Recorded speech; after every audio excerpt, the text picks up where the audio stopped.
அனைவருக்கும் வணக்கம். நம்ம டெய்லியும் banking and SSC point of வியூல 5 கொஸ்டின்ஸ் கரண்ட் அஃபேர்ஸ்ல இருந்து பார்க்குறோம். இன்னைக்கு என்ன கொஸ்டின்ஸ் இருக்கு அப்படின்னு சொல்லி பார்ப்போம். First one,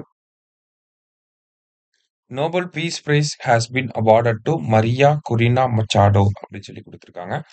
so first statement நமக்கு கரெக்ட் தான். மரியா குரினா மச்சாடோ அவங்களுக்கு தான் வந்து நோபல் பீஸ் பிரைஸ் வந்து கொடுத்துருக்காங்க. இவங்க யாருன்னா வெனிசோலா கண்ட்ரியோட ஆப்போசிஷன் பார்ட்டி லீடர். ஓகேவா? ஸோ அவங்க என்ன பார்ட்டியை சேர்ந்தவங்க அப்படின்னு சொல்லி பார்த்தீங்கன்னா வென்டே வெனிசுவேலா அப்படிங்கிற பார்ட்டியை சேர்ந்தவங்க. சரியா? போத் கரெக்ட் அப்படிங்கிறத correct answer. Nobel peace price வாங்கக்கூடிய 20th விமன் யாருன்னா மரியா குரினா மச்சாடோ அவங்க தான். சரியா? அடுத்தது, which among the Nobel prize is awarded by Norwegian Nobel committee அப்படின்னு சொல்லி கேட்டிருக்காங்க. ஸோ நமக்கு நோபல் பிரைஸை பொறுத்த வரைக்கும் பார்த்தீங்கன்னா physiology, physics, chemistry, literature, peace and then economics, இந்த 6 ஃபீல்டுக்கு வந்து இருக்கு. இதுல நோபல் பீஸ் பிரைஸை மட்டும் யார் கொடுப்பாங்க அப்படின்னா நார்வே வந்து கொடுப்பாங்க. ஸோ பீஸ் அப்படிங்கிறது இந்த இடத்துல கரெக்ட் ஆன்சர். மற்றபடி மற்ற 5 ஃபீல்டுக்கும் வந்து ஸ்வீடன் தான் அவார்டு கொடுப்பாங்க. சரியா?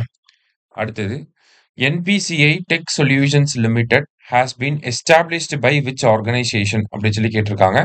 ஸோ அது பேர்லயே இருக்கு, கொஸ்டின்லேயே இருக்கு. National payments corporation of India தான் இந்த என்பிசிஐ டெக் சொல்யூஷன்ஸ் லிமிடெட் அப்படிங்கிறத லான்ச் பண்ணியிருக்காங்க. சரியா? அடுத்தது, which city is the venue of India AI impact summit 2026 அப்படின்னு சொல்லி கேட்டிருக்காங்க. ஸோ இந்தியா ஏஐ சம்மிட்டோட வென்யூ எப்போ நடக்க போகுதுன்னா 2026 பிப்ரவரியில நடக்க போகுது. எங்க நடக்க போகுது அப்படின்னா பாரத் மண்டபம் இன் நியூ டெல்லி. சரியா? பாரத் மண்டபம் இன் நியூ டெல்லி. லாஸ்டா, the primary purpose of unified markets interface unveiled by RBI is to facilitate அப்படின்னு சொல்லி கேட்டிருக்காங்க. ஸோ யூனிஃபைடு மார்க்கெட் இன்டர்ஃபேஸோட அந்த ஒரு விஷயத்தை லான்ச் பண்ணது யாருன்னா ஆர்பிஐ.